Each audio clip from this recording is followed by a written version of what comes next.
So hello and welcome to LM tutorials बच्चों। आज हमारा सेकंड लेक्चर है केमिकल रिएक्शंस एंड इक्वेशंस का, जिसके अंदर आज हम जो बात करने वाले हैं वो करने वाले हैं टाइप्स ऑफ केमिकल रिएक्शंस। आज हम जो है 4 टाइप्स ऑफ रिएक्शंस पढ़ेंगे, ठीक है, जो कि क्या है। पहला कॉम्बिनेशन रिएक्शन है, दूसरा डिस्प्लेसमेंट रिएक्शन, तीसरा डबल डिस्प्लेसमेंट रिएक्शन है और चौथा हमारा डिकम्पोजिशन रिएक्शन है, ठीक है। इन चारों के बारे में आज हम डिटेल में पढ़ेंगे विद एग्जाम्पल्स, ठीक है बच्चे। तो जो हमारा पहला है कॉम्बिनेशन रिएक्शन, उसके साथ स्टार्ट करते हैं। कॉम्बिनेशन क्या आप नाम से ही समझ गए होंगे, मतलब क्या होता है बच्चे, कंबाइन करना। मतलब क्या होता है, कंबाइन करना, ठीक है। जैसे कि फॉर एग्जांपल सबसे इजी इसका जो एग्जांपल है वो क्या है, जब हम कार्बन को, कोल को जब जला देते हैं तो हमारा क्या रिलीज होता है, CO2। ये किसका एग्जांपल है, बर्निंग ऑफ कोल बच्चे, बर्निंग ऑफ कोल का एग्जांपल है कि जब कार्बन को हमने ऑक्सीजन के साथ जलाया तो हमारा CO2 रिलीज हो गया। और एक और हमारा वाटर का एग्जांपल जो होता है बच्चे, वाटर का एग्जांपल ले लो। वाटर भी एक तरीके से कॉम्बिनेशन रिएक्शन से ही बनता है। जब हमारा हाइड्रोजन ऑक्सीजन के साथ रिएक्ट होगा तो क्या बन जाएगा, H2O। ये हमने इसे कर दिया बैलेंस। देखो हाइड्रोजन जो है वो ऑक्सीजन के साथ रिएक्ट हुआ और क्या बन गया, H2O। कंबाइन हो रहा है कि नहीं हो रहा। कॉम्बिनेशन का मतलब क्या है, आप नाम से समझ गए होंगे, कंबाइन होना, है ना। ये देखो ये दोनों कंबाइन हुए, एक प्रोडक्ट बना, ये कंबाइन हुआ, एक प्रोडक्ट बना। जो आपका बहुत ज्यादा पूछे जाने वाला इसके अंदर जो एक रिएक्शन है वो क्या है बच्चे, CaO प्लस में H2O गिव्स अस CaOH का होल ट्वाइस प्लस में हीट। इस रिएक्शन को जरा आराम से देखना। जो CaO है ना बच्चे, उसको हम बोलते हैं क्विक लाइम। क्या बोलते हैं, क्विक लाइम। और जो CaOH का होल ट्वाइस है उसको बोलते हैं सिलेक्ड लाइम, SLAKED, सिलेक्ड लाइम। अब देखो बेसिकली हो क्या रहा है, जो हमारा कैल्शियम ऑक्साइड है वो पानी के साथ बहुत विगरसली रिएक्ट करता है। क्या करता है, बहुत ज्यादा विगरसली रिएक्ट करता है, मतलब इतना तेज कि हीट रिलीज होती है उसमें से। वो क्या है, एक्सोथर्मिक रिएक्शन है बच्चे। तो जब कैल्शियम ऑक्साइड हमारा वाटर के साथ रिएक्ट करेगा तो कैल्शियम हाइड्रोक्साइड बनाएगा, जिसको हम स्लेक्ड लाइम भी बोलते हैं, ठीक है। और वो हीट रिलीज करेगा और काफी अच्छी खासी हीट रिलीज करेगा, विगरसली बहुत ज्यादा रिएक्ट करता है। तो इस रिएक्शन को तो जरा अच्छे से याद कर लेना, आप समझ लेना, क्योंकि एग्जाम में तो ये बहुत ज्यादा आता है बच्चे, ठीक है। और एक जो हमारा बहुत अच्छा रिएक्शन है वो क्या है, कॉम्बिनेशन रिएक्शन का एग्जांपल, जब बच्चे हम खाना खाते हैं, जब हम क्या करते हैं, खाना खाते हैं, तो जब खाना खाते हैं तो हमारे क्या कार्बोहाइड्रेट्स बनते हैं, करेक्ट बात है। और फिर वो कार्बोहाइड्रेट्स ब्रेक डाउन होकर किस में बन जाते हैं, ग्लूकोज में।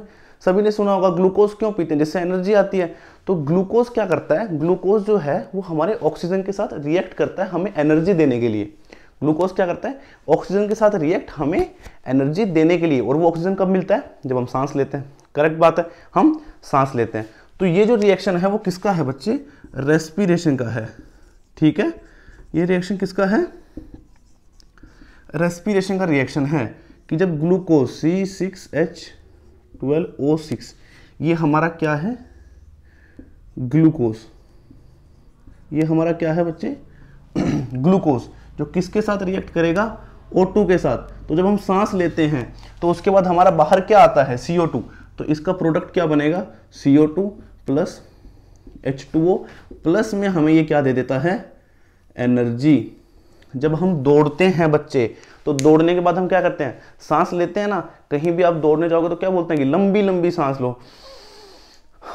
तो जब हम सांस ले रहे हैं तो क्या हो रहा है, हम कुछ खा थोड़ी रहे हैं जो हमारी एनर्जी वापस आ रही है, लेकिन हमारी थकान मिट जाती है। क्यों, क्योंकि हमें ऑक्सीजन मिलता है, क्योंकि हमारे एक्सेस अमाउंट में ऑक्सीजन मिलता है और हमारे पास ग्लूकोज पहले से ही है शरीर में, ग्लूकोज हमारे पास पहले से ही है। तो जब ये रिएक्ट करेंगे तो हमें एनर्जी मिलेगी बच्चा इन बाय प्रोडक्ट, ठीक है। तो उस एनर्जी फिर हम यूज कर लेंगे और हम हमारा चलना फिरना शुरू कर देंगे। तो ये भी एक रेस्पिरेशन का बहुत अच्छा एग्जाम्पल है कॉम्बिनेशन रिएक्शन का, जो काफी बार आपके एग्जाम में आ जाता है। तो ठीक है, इसको भी आप अच्छे से याद कर लेना बच्चे, ठीक है, क्योंकि आपको रिएक्शंस जो है ना वो याद ही करने पड़ेंगे, आपके पास और कोई चारा ही नहीं है, ठीक है।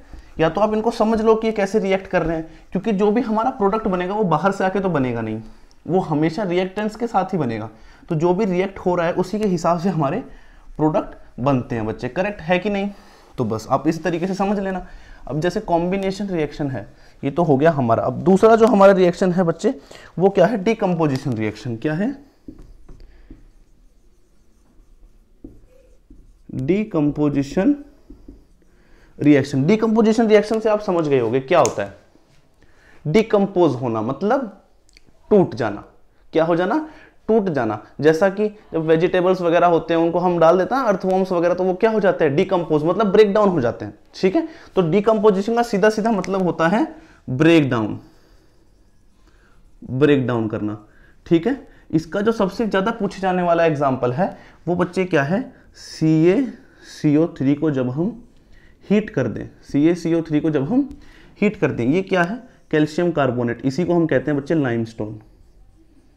इसी को क्या कहते हैं हम, लाइमस्टोन। और ये काफी, ये जो तीन जो मैंने अभी बताया आपको, पहले क्विक लाइम, स्लेक्ड लाइम और ये लाइमस्टोन, इन तीनों को ना याद कर लेना कि किसको कहा जाता है, क्योंकि बहुत बार इसके ऊपर एग्जाम में क्वेश्चन पूछे ही जाते हैं बच्चे। ठीक है, तो ये चीज याद रखना। CaCO3 को जब आप हीट करोगे तो हमें क्या मिलता है, CaO प्लस में CO2 हमें मिल जाता है बच्चे क्विक लाइम। क्या मिल जाता है, क्विक लाइम। हमें क्या मिल जाता है, क्विक लाइम। तो यहां पे हुआ क्या, हमारे पास एक रिएक्टेंट था, उसको हमने हीट दी और वो ब्रेक डाउन हो गया और दो प्रोडक्ट हमारे पास आ गए। हुआ कि नहीं हुआ, ब्रेक डाउन हुआ ना, तो वही बच्चे क्या हो गया, डीकंपोजिशन रिएक्शन। ठीक है, ऐसे ही होता है AgCl का। AgCl का आप जब इसको हीट करोगे तो ये भी Ag प्लस में Cl2 बन जाता है। ठीक है, Ag प्लस में Cl2 बन जाता है। तो ये भी क्या हो रहा है, डिकम्पोज हो रहा है ना, देखो एक से दो बन रहे हैं, ब्रेक डाउन हो रहा है। ठीक है, तो ये कुछ हमारे मेन एग्जांपल्स वो किसके हैं, डिकम्पोजिशन के। समझ में आ गया आई होप आपको कि ब्रेक डाउन होता है बच्चे, इसका मतलब डिकम्पोजिशन का मतलब। ठीक है, अब हमारा सबसे अच्छा और जिसमें सबसे ज्यादा पूछे जाने वाले क्वेश्चंस आते हैं वो क्या है, डिस्प्लेसमेंट रिएक्शन। कौन सा है बच्चे, डिस्प्लेसमेंट रिएक्शन। चलो, displacement reaction. Displacement reaction, displacement आप नाम से समझ गए होंगे क्या होता है, मतलब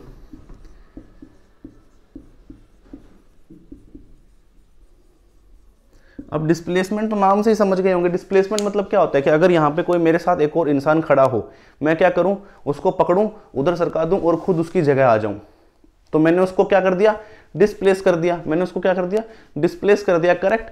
तो डिस्प्लेसमेंट रिएक्शन में होता क्या है, देखो इसका एक बहुत अच्छा एग्जांपल है, वो क्या है, जब हम आयरन को CuSO4 के साथ रिएक्ट करवाएंगे तो ये क्या बना लेगा, ये बना लेगा FeSO4 प्लस में Cu प्लस में Cu कॉपर ना, हाँ। तो ये क्या बना लेगा बच्चे, जब हम आयरन को CuSO4 के साथ रिएक्ट करेंगे FeSO4 प्लस Cu। इसने क्या करा, Fe ने क्या करा, इस Cu को मारी लात और इसको कर दिया साइड में और खुद आके इसकी जगह बैठ गया। Fe ने Cu को क्या कर दिया, डिस्प्लेस कर दिया। ठीक है, क्यों, क्योंकि Fe जो है वो मोर रिएक्टिव है। क्या है, मोर रिएक्टिव है as compare to Cu, as compare to Cu से ज्यादा रिएक्टिव है Fe। तो Fe ने क्या करा, Cu को डिस्प्लेस कर दिया, भगा दिया वहां से कि भाई मैं बैठूंगा यहां, तुम चलो रास्ता नापो। ठीक है, तो ये क्या हुआ, डिस्प्लेस कर दिया ना। यही बच्चे क्या होता है हमारा डिस्प्लेसमेंट रिएक्शन। यही क्या होता है, डिस्प्लेसमेंट रिएक्शन। इसका एक एग्जांपल और लिख सकते हो आप, वो क्या है, जब Zn जो है हमारा वो CuSO4 के साथ रिएक्ट करता है। जब Zn जो है हमारा वो CuSO4 के साथ रिएक्ट करता है। ठीक है बच्चे, Zn प्लस CuSO4, यहां पे भी जो Zn है वो कॉपर से क्या है, ज्यादा रिएक्टिव है, तो वो क्या करेगा, ये हमारा बन जाएगा ZnSO4 प्लस में Cu अपना अलग निकल जाएगा। ठीक है, इसमें भी इसने क्या करा, Zn ने Cu को भगा दिया। क्यों, क्योंकि जो Zn था वो ज्यादा रिएक्टिव था, वो क्या था, मोर रिएक्टिव था एज कंपेयर टू Cu। तो उसने उसको हटा के साइड में कर दिया और खुद Zn की जगह Cu की जगह आ गया। है कि नहीं, बस कितना आसान सा है ना। बस आपको कुछ नहीं करना, आपको ये प्रोडक्ट दे, अगर रिएक्टेंट्स दे दिए ना, आप प्रोडक्ट अपने आप बना लोगे बच्चे। कुछ नहीं करना है, जो मोर रिएक्टिव है उसको लेस रिएक्टिव से हटा देना है। और मोर रिएक्टिव लेस रिएक्टिव कौन है, ये हम आगे चैप्टर्स में पढ़ लेंगे। मेटल एंड नॉन मेटल के अंदर हमारी पूरी रिएक्टिविटी सीरीज है, वो आपको याद करनी पड़ेगी। तो उसमें अपने आप आपको सब कुछ याद हो जाएगा कि कौन सा किससे ज़्यादा रिएक्टिव है, कम रिएक्टिव है। ठीक है बच्चे, चलो अब जो आता है हमारा वो आता है double displacement reaction.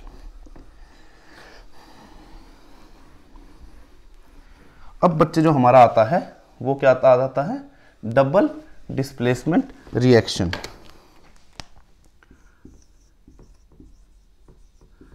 Double displacement reaction, fourth one.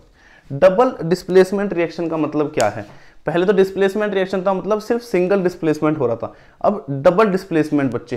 ठीक है, तो अब डबल डिस्प्लेसमेंट का मतलब समझना, जैसे हमारा Na2SO4, ठीक है, प्लस में BaCl2, ये क्या है, ये क्या है सोडियम सल्फेट, ये क्या है बेरियम क्लोराइड। जब इन दोनों को हम रिएक्ट करवाएंगे तो क्या होगा, जो Na है, जो हमारा Na है बच्चे, वो Cl के साथ रिएक्ट कर जाएगा, और जो हमारा Ba है वो हमारा SO4 के साथ रिएक्ट कर जाएगा। मतलब जो ये है वो इसको डिस्प्लेस कर देगा और ये जो है वो इसको डिस्प्लेस कर देगा। वहां पे सिर्फ क्या हो रहा था, सिंगल डिस्प्लेसमेंट हो रहा था, वो उसको एक को भगा दे रहा था, वो एक बेचारा लावारिस। लेकिन यहाँ पे क्या है, ये इसको अपना घर दे रहा है और ये इसके घर में जाके बस रहा है, तो दोनों एक्सचेंज कर रहे हैं, तो क्या हुआ, डबल डिस्प्लेसमेंट हो गया। ठीक है, तो ये हमारा बन जाएगा NaCl प्लस में बच्चे BaSO4 प्लस में BaSO4। तो ये क्या हुआ हमारा, ये क्या हुआ हमारा, NaCl जो है और BaSO4 हमारा प्रोडक्ट आ गया। Na ने किसको, Ba को डिस्प्लेस किया, Ba ने हमारे Na को डिस्प्लेस कर दिया बच्चे। ठीक है, समझ में आया होगा आई होप आपको। ठीक है, यही हमारा क्या हो जाएगा, डबल डिस्प्लेसमेंट रिएक्शन। ठीक है, काफी अच्छा ये एक एग्जांपल है। ठीक है, आई होप आपको ये समझ में आया होगा। अब एक छोटे मोटे टॉपिक्स और हैं इसके, जो कि क्या है, ऑक्सीडेशन और रिडक्शन। चलो वो भी कर ही लेते हैं, ऑक्सीडेशन और रिडक्शन।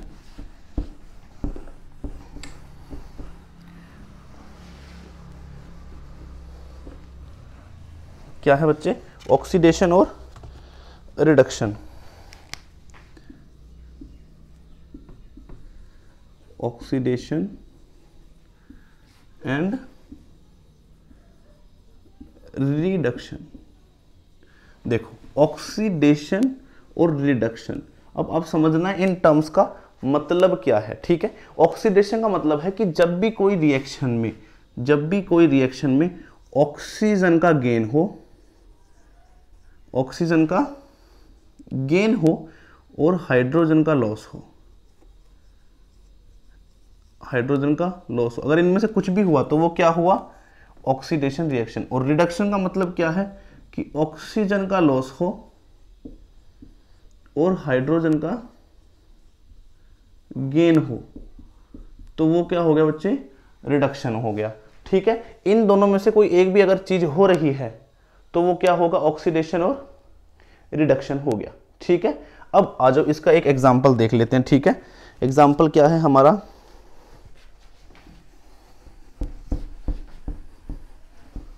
एग्जाम्पल क्या है बच्चे हमारा, CuO को जब हम H2 के साथ रिएक्ट करवा देंगे तो ये क्या हो जाएगा, H2O प्लस में Cu।